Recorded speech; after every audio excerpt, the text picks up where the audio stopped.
El día de hoy, el tema que vamos a tratar son los microorganismos que afectan la calidad del huevo. Dentro de los objetivos tenemos dar a conocer a los manipuladores de alimentos cuáles son los microorganismos que afectan la calidad del huevo, en qué condiciones se multiplican estos microorganismos y qué medidas de prevención podemos tener para evitar la contaminación del producto. Dentro de las definiciones, encontramos que los microorganismos son seres vivos los cuales son únicamente visibles bajo el microscopio.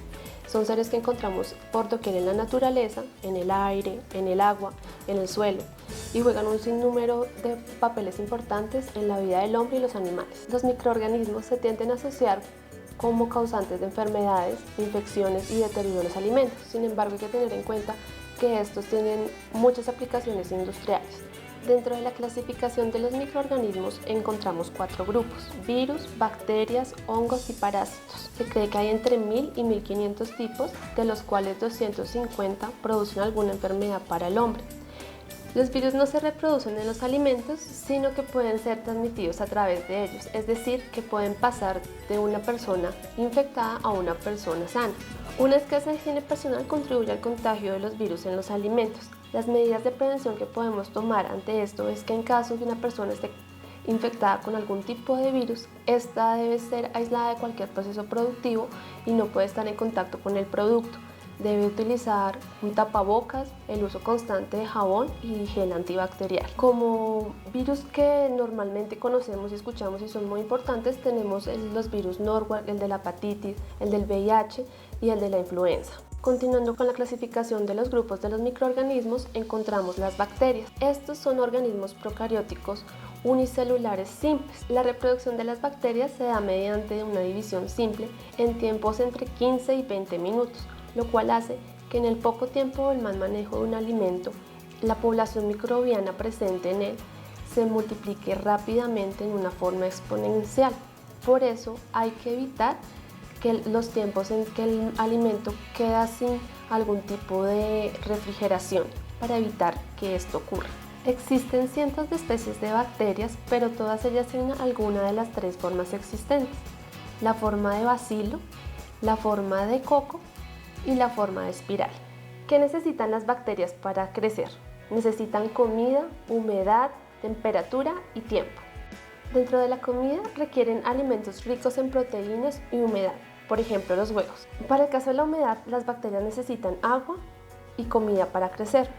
En el caso de la temperatura, las bacterias crecen mejor en un rango de temperatura entre los 5 y los 57 grados centígrados. Y por último, requieren tiempo simplemente para reproducirse. Las bacterias son las que mayor contaminación causan en los alimentos. Y encontramos 2 grupos: las bacterias patógenas y las bacterias benéficas. Las bacterias patógenas son las causantes de muchas enfermedades en el hombre y los animales y se reproducen muy bien en una temperatura entre los 37 grados centígrados. En el grupo de las bacterias benéficas encontramos grandes aplicaciones en la industria para la producción de vinagre, vinos, quesos y otros productos que nos benefician. A continuación hablaremos de las enfermedades más importantes transmitidas a través de los alimentos causadas por bacterias. La primera enfermedad de la que vamos a hablar es la salmonelosis, causada por el microorganismo Salmonella. Este microorganismo lo podemos encontrar en productos como el pollo, el huevo, los derivados del huevo y algunos pescados y mariscos. Las medidas preventivas para evitar la contaminación de los productos con este microorganismo es realizar una muy buena cocción de los alimentos. En el caso del huevo, la contaminación se da en el momento de la postura si la gallina es portadora, por lo cual la alta porosidad con la que se genera el huevo hace la posibilidad de que el microorganismo infecte el huevo. En el caso del pollo, la contaminación se puede dar si el microorganismo está presente en su intestino y en un mal proceso de corte puede generar la contaminación del producto. Siguiendo con las enfermedades encontramos la listeriosis. Esta es una enfermedad causada por el microorganismo Listeria monocytogenes y puede estar asociada a alimentos como los quesos, los productos lácteos y algunos alimentos cárnicos. Dentro de las medidas preventivas debemos realizar el uso de leche pasteurizada, realizar muy buenos procesos de cocción y hacer una desinfección de superficies, ambientes y equipos. La siguiente enfermedad que trataremos es la gastroenteritis, causada por los microorganismos Staphylococcus aureus, Clostridium perfringens y Bacillus cereus. Los alimentos asociados a esta enfermedad son alimentos listos para el consumo, que han sido recalentados o mantenidos calientes incorrectamente. También encontramos alimentos como los productos del arroz y alimentos ricos en almidón.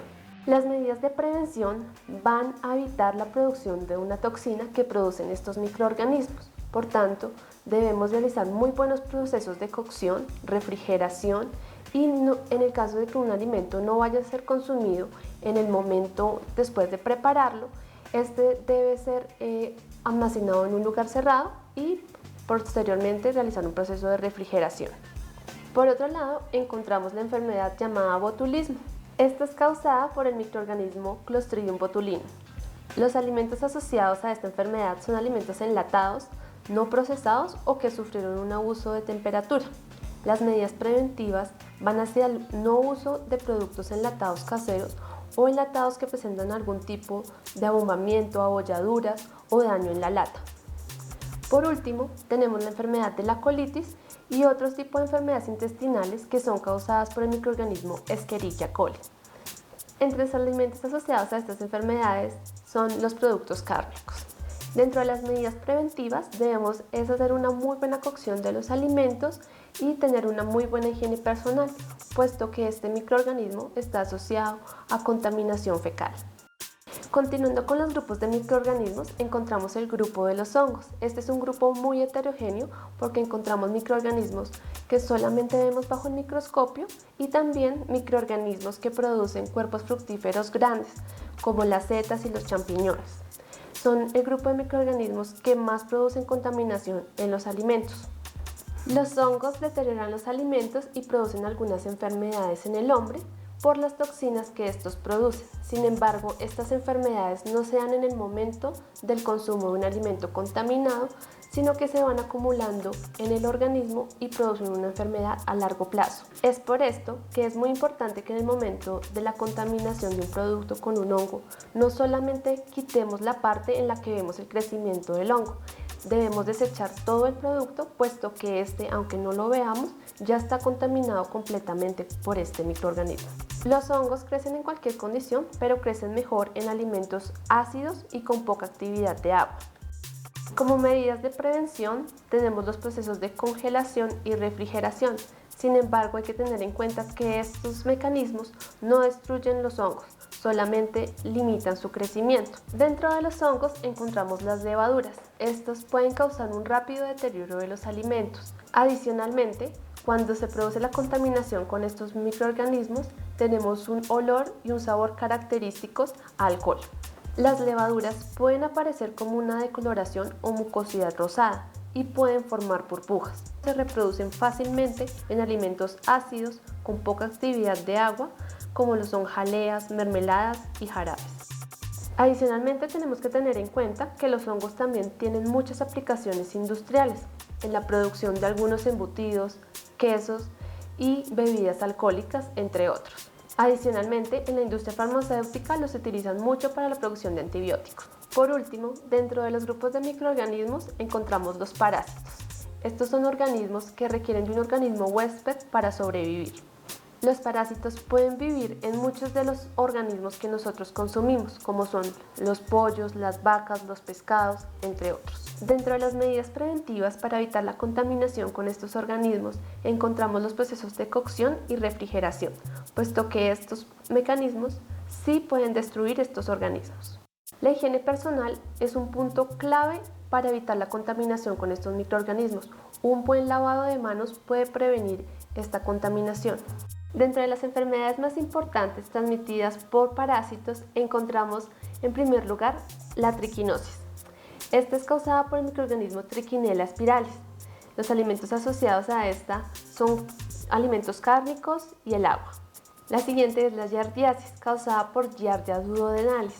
Esta es una enfermedad asociada a alimentos como el agua y el hielo contaminado. Y por último encontramos la toxoplasmosis, causada por Toxoplasma gondii. Los alimentos asociados a estos también es aguas contaminadas, vegetales y alimentos que han sido lavados con estas aguas. Básicamente, como podemos observar, los alimentos asociados a estas enfermedades son alimentos cárnicos y el agua. Por esto es muy importante que las medidas de prevención tengamos en cuenta una muy buena cocción de los alimentos y el uso de agua potable. Para finalizar, es importante que resaltemos los puntos claves para evitar la contaminación de los alimentos, los cuales son temperatura, nutrientes, actividad acuosa, oxígeno, pH, factores antimicrobianos de ocurrencia natural y estructuras biológicas. Teniendo en cuenta todos estos parámetros, podemos aplicar medidas de prevención que nos eviten la contaminación de nuestros productos.